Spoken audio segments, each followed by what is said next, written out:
আসসালামু আলাইকুম এভরিওয়ান। আজকে আমরা 41তম BCS এ আন্তর্জাতিক বিষয়াবলী নিয়ে পড়াশোনা করব। আপনাদের জন্য আমাদের চ্যানেলে আপনাদের BCS এর বিভিন্ন বিষয় নিয়ে আলাদা করে প্লেলিস্ট রয়েছে, যাতে করে আপনারা বিভিন্ন বিষয় নিয়ে আলাদা করে পড়াশোনা করতে পারেন।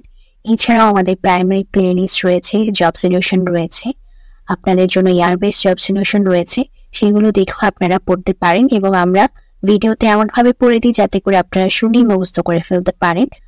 আমরা আশা করছি যে আপনারা যারা আজকে নতুন এসেছেন সবাই চ্যানেলটিকে সাবস্ক্রাইব করবেন এবং প্রতিদিন ভিডিও দেখে পড়াগুলো পড়ে ফেলবেন। সামনে যত ভিডিও আসবে সেগুলো দেখেও পড়াগুলো পড়বেন এবং প্রিভিয়াস যত ভিডিও আপলোড হয়েছে সেগুলো দেখেও পড়াগুলো পড়ে নেবেন। তো চলুন এখন আমরা আমাদের আজকে পড়াটাও শুরু করে দিই। আন্তর্জাতিক বিচার আদালতে রোহিঙ্গা গণহত্যা বিষয়ক অন্তর্বর্তীকালীন রায় মিয়ানমারে কয়টি ব্যবস্থা গ্রহণের কথা বলা হয়েছে? মিয়ানমারকে কয়টি নির্দিষ্ট ব্যবস্থা গ্রহণের কথা বলা হয়েছে? 4টি। আন্তর্জাতিক বিচার আদালতে রোহিঙ্গা গণহত্যা বিষয়ক অন্তর্বর্তীকালীন রায় মিয়ানমারকে কয়টি নির্দিষ্ট ব্যবস্থা গ্রহণের কথা বলেছে? 4টি।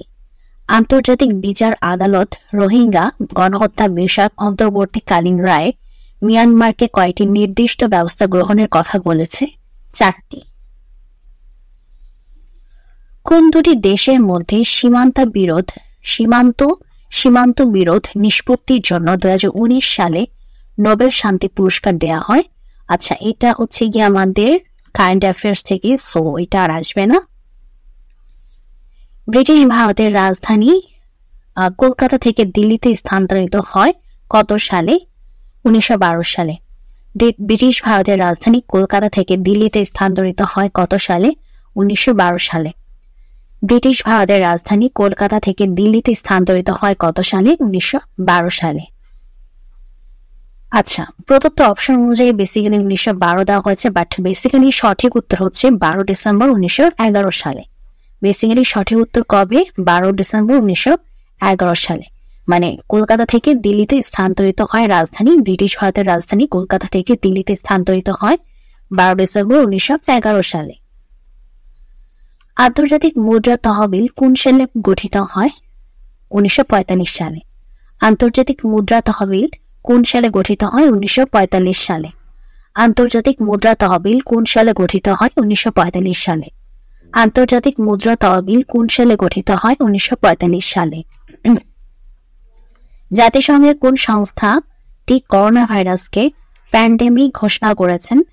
WHO বা হু। জাতিসংঘের কোন সংস্থাটি করোনা ভাইরাসকে প্যান্ডেমিক ঘোষণা করেছেন? হু। জাতিসংঘের কোন সংস্থাটি করোনা ভাইরাসকে প্যান্ডেমিক ঘোষণা করেছেন? হু। যুক্তরাষ্ট্রের রাষ্ট্রপতি নির্বাচনের ডেমোক্রেটিক দলের মনোনয়নের জন্য ন্যূনতম কতজন ডেলিগেটের সমর্থন প্রয়োজন? 1991 জন। যুক্তরাষ্ট্রের রাষ্ট্রপতি নির্বাচনের জন্য ডেমোক্রেটিক দলের মনোনয়নের জন্য ন্যূনতম কতজন ডেলিগেটরের সমর্থন প্রয়োজন? 1991 জনের। যুক্তরাষ্ট্রের রাষ্ট্রপতি নির্বাচনের ডেমোক্রেটিক দলের মনোনয়নের জন্য ন্যূনতম কতজন ডেলিগেটরের সমর্থনের প্রয়োজন? 1991 জনের।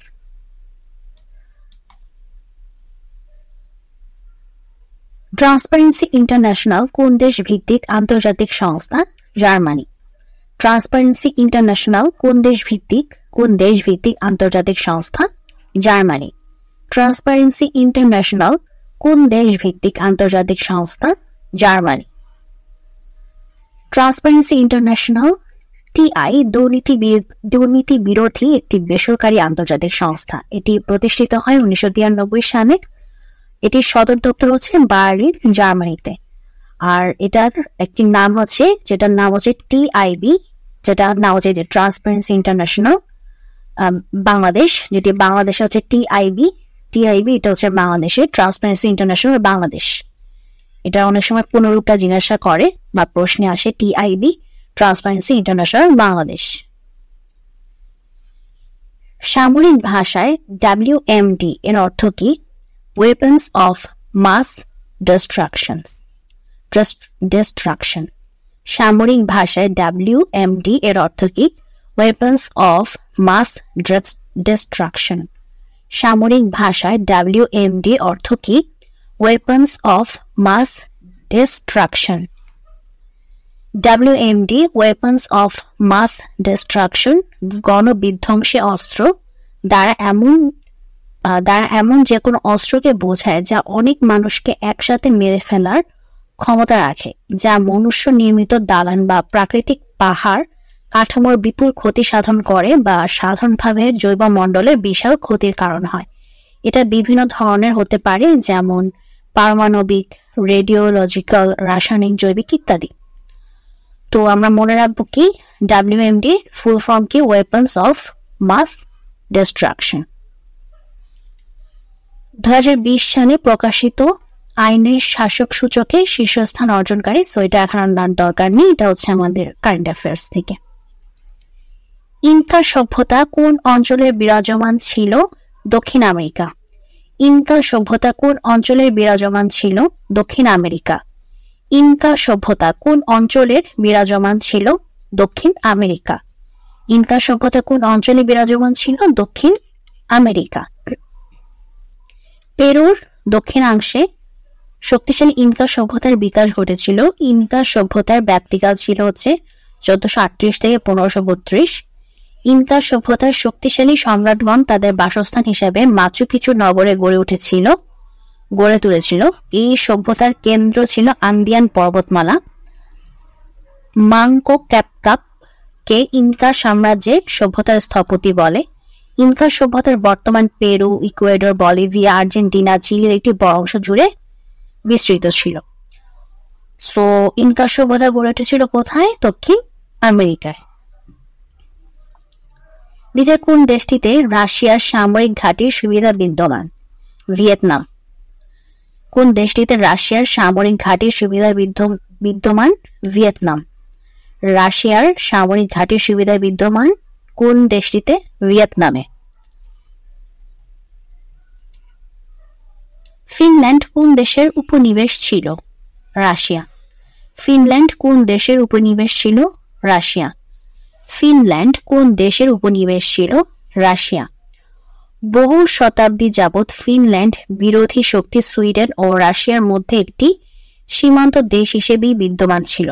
700 বছর সুইডেনের অধীনে শাসিত হবার পর 1809 সালে এটি রুশদের করায়ত্ত হয়। রুশ বিপ্লবের পর 1917 সালে এটি একটি স্বাধীন রাষ্ট্র হিসেবে জন্ম নেয়। এশিয়াকে আফ্রিকা মহাদেশ থেকে পৃথক করেছে কোন প্রণালী? বাবেল মানদেব প্রণালী। এশিয়াকে আফ্রিকা মহাদেশ থেকে পৃথক করেছে কোন প্রণালী? বাবেল মানদেব প্রণালী। এশিয়াকে আফ্রিকা মহাদেশ থেকে পৃথক করেছে কোন প্রণালী? বাবেল মানদেব প্রণালী। জাতিসংঘের কোন সংস্থা বার্ষিক বিশ্ব বিনিয়োগ প্রতিবেদন প্রকাশ করে? UNCTAD। জাতিসংঘের কোন সংস্থা বার্ষিক বিশ্ব বিনিয়োগ প্রতিবেদন প্রকাশ করে? UNCTAD। জাতিসংঘের কোন সংস্থা বার্ষিক বিশ্ব বিনিয়োগ প্রতিবেদন প্রকাশ করে? UNCTAD। UNCTAD এর ফুল ফর্ম কি? United Nations conference on trade and development. UNCTAD এর ফুল ফর্ম কি? United Nations conference on trade and development. আন্তর্জাতিক আদালতে মিয়ানমার কর্তৃক রোহিঙ্গা গণহত্যার অভিযোগে মামলা করে কোন দেশ? গাম্বিয়া। আন্তর্জাতিক আদালতে মিয়ানমার কর্তৃক রোহিঙ্গা গণহত্যার অভিযোগে মামলা করে কোন দেশ? গাম্বিয়া। আন্তর্জাতিক আদালতে মিয়ানমার কর্তৃক রোহিঙ্গা গণহত্যার অভিযোগে মামলা করে কোন দেশ? গাম্বিয়া। এটা বেসিক্যালি 2020 সালের একটি কোশ্চেন, সো এটা না আসার সম্ভাবনাই বেশি, বাট আসলেও ওই 2020-কে উল্লেখ করে হয়তো আসতে পারে। কোন বিদেশি রাষ্ট্র বাংলাকে অন্যতম রাষ্ট্রভাষার মর্যাদা দিয়েছে? Sierra Leone.